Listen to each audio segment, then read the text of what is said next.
அடுத்த மாதம் சட்டப்பேரவை தேர்தல் நடைபெறவிருக்கும் பீகார் மாநிலத்திற்கு பிரதமர் மோடி கடந்த ஒரு மாதத்தில் மட்டும் 1,00,000 கோடி ரூபாய்க்கு அதிகமான திட்டங்களை தொடங்கி வைத்திருப்பது கடும் விமர்சனத்திற்கு ஆளாகியுள்ளது. ஒவ்வொரு மாநிலமும் சட்டப்பேரவை தேர்தல் சந்திக்கும் போது அறிவிப்பு வெளியாவதற்கு முன்பு பிரதமர் மோடி பல்வேறு திட்டங்களை தொடங்கி வைத்து வருவது வழக்கமாகியுள்ளது.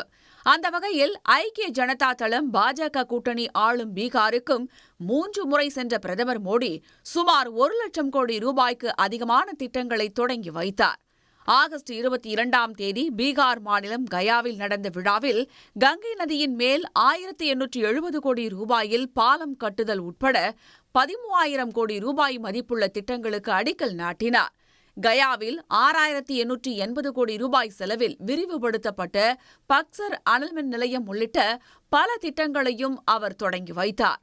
செப்டம்பர் 15ஆம் தேதி பீகாரில் 36,000 கோடி ரூபாய் மதிப்புள்ள திட்டங்களை தொடங்கி வைத்த பிரதமர் மோடி பஹல்பூர் மாவட்டத்தில் 25,000 கோடி ரூபாய் மதிப்பில் புதிய அனல்மின் நிலைய கட்டுமானத்திற்கு அடிக்கல் நாட்டினார்.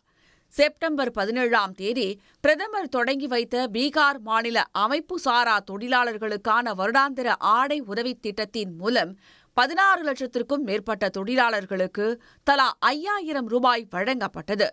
பெண்கள் சுயதொழில் தொடங்குவதை ஊக்குவிக்கும் வகையில் 75 லட்சம் பெண்களுக்கு தலா 10,000 ரூபாய் நிதி உதவி வழங்கும் திட்டத்தையும் செப்டம்பர் 28இல் பிரதமர் மோடி தொடங்கி வைத்தார். அடுத்த ஒரு வாரத்திலேயே இத்திட்டத்தின் கீழ் மேலும் 46 லட்சம் பெண்களுக்கு தலா 10,000 ரூபாய் வழங்கப்பட்டது. தேர்தல் தேதி அறிவிப்பதற்கு 2 நாட்கள் முன்னதாக கூட பீகாரில் பட்டதாரி இளைஞர்களுக்கு தலா 1,000 ரூபாய் வழங்குதல் உட்பட 62,000 கோடி ரூபாய் மதிப்புள்ள திட்டங்களை பிரதமர் மோடி தொடங்கி வைத்தார். பெண்கள், இளைஞர்களின் வாக்குகளை குறிவைத்து ஐக்கிய ஜனதா தளம் பாஜக கூட்டணி திட்டங்களை தொடங்கி வைத்திருப்பதை கடுமையாக விமர்சித்துள்ள காங்கிரஸ் மற்றும் ராஷ்டிரிய ஜனதா தள கட்சிகள் எப்படியாவது பீகாரில் வெற்றி பெற்றுவிட பாஜக துடிப்பதாக கண்டனம் தெரிவித்துள்ளன.